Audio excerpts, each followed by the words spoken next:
नमस्कार साथियों, छत्तीसगढ़ स्कूल शिक्षा अनियमित कर्मचारी कल्याण संघ में सभी का स्वागत करते हैं। साथियों, छत्तीसगढ़ शासन और सामान्य प्रशासन विभाग ने जब कांग्रेस की सरकार बनी तो 14/9/2019 की बात करें तो 19 में 14/2/2019 को सामान्य प्रशासन विभाग द्वारा सभी विभागों से कर्मचारियों की जानकारी मांगी थी।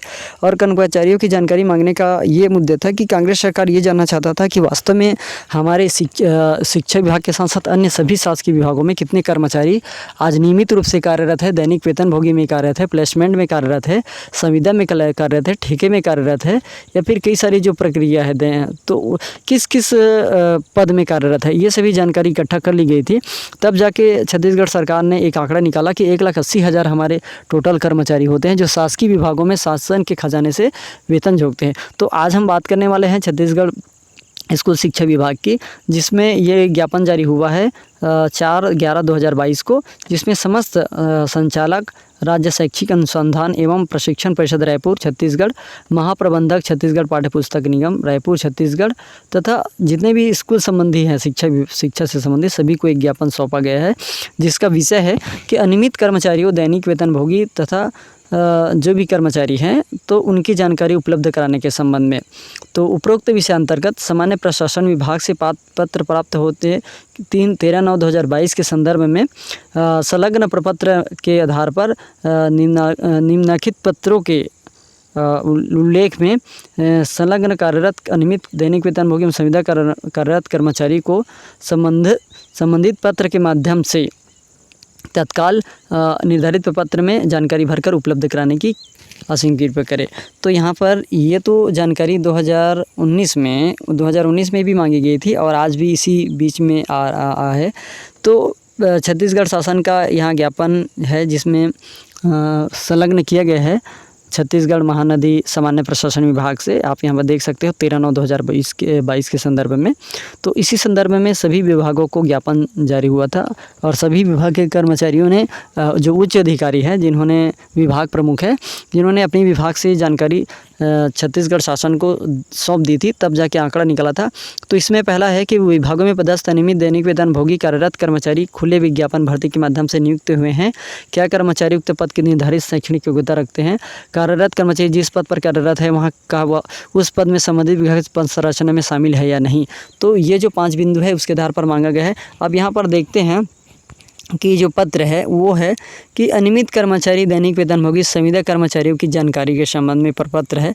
पहला जो प्रपत्र है सरल क्रमांक, पद नाम और अनियमित कर्मचारी दैनिक वेतन एवं नियुक्ति का ज्ञापन और अनियमित दैनिक वेतन में संविदा कर्मचारी उक्त पदों की निर्धारित शैक्षणिक योग्यता। कर्मचारी जिस पद पर वो स्वीकृत, जैसे कि कोई पद है वहाँ पर वो स्वीकृत पद पर कार्यरत है कि नहीं, क्या इन नियुक्तियों में आरक्षण नियम पालन किया गया है कि नहीं, जैसे कि जाति के आधार पर भी आरक्षण दिया जाता है। वर्तमान में कार्यरत पद पर का मानदेय भुगतान किया जा रहा है, जैसे कि हम किसी को कलेक्टर दर पर देते हैं और किसी को तो ऐसे ही 5,000 8,000 देते हैं। उसके बाद जो लास्ट में है 8वां बिंदु है, कार्यरत पद के नियमित पद का वेतनमान क्या है। अब देखो यहाँ पर स्पष्ट कर दिया, जैसे कि हम वर्ग 1 की बात करें तो वर्ग 1 में वर्ग 1, वर्ग 2, वर्ग 3 की बात करें तो वर्ग 3 जो श्रमिक लेबर है, श्रमिक लेबर की आज तनख्वाह तो वो है लगभग 16 से 21,000 के बीच है। उसी बीच में अगर वर्ग 2 की बात करें तो उनका 24 से 36 के बीच है। और वर्ग 2 का और वर्ग 3 की बात करें तो इसी प्रकार से सभी कर्मचारियों की वर्तमान में यहाँ पर बहुत बड़ी प्रश्न पूछी कि कार्यरत पद के नियमित पद का वेतनमान क्या है। तो जैसे कि हम उसको किस आधार पर पेमेंट करते हैं और यदि उसका नियमित किया जाता है तो कितना पेमेंट होगा। तो इसी प्रकार से 750 करोड़ का आंकड़ा लगाया था, 750 करोड़ का बजट निर्धारण किया गया था कि यदि हम सभी कर्मचारियों को नियमित किया जाता है तो इतनी अमाउंट की राशि की आवश्यकता पड़ती है। तो ये तो थी छत्तीसगढ़ स्कूल शिक्षा विभाग के अंतर्गत जो सामान्य प्रशासन विभाग ने अपनी जो जानकारी उपलब्ध कराने के संबंध में सभी विभागों को भेजा है। अब यहाँ पर ये देखना है कि क्या सभी विभागों के कर्मचारी प्रमुख, विभाग प्रमुख ज्ञापन के आधार पर संदर्भ में अपनी जानकारी, जो कार्यालय में कार्यरत कर्मचारियों की जानकारी शासन तक पहुंच पाती है या नहीं। कई बार शिकायत आया है कि कई ऑफिस में कर्मचारी की जानकारी निरंक भेज दी गई है। तो इस प्रकार से ये तो था नियमितीकरण के संबंध में। और आज भी विश्वास है कि छत्तीसगढ़ सरकार इस तरह का ज्ञापन सामने पता चल रहा है तो बिल्कुल ही नियमित करने की प्रयास में है, क्योंकि अदर राज्य भी नियमित कर रहा है तो जाहिर सी बात है कि हर राज्य सरकार चाहती है कि मेरा राज्य भी टॉप नंबर पर हो। तो इस आधार पर हम कह सकते हैं कि छत्तीसगढ़ भी नियमित करेगा।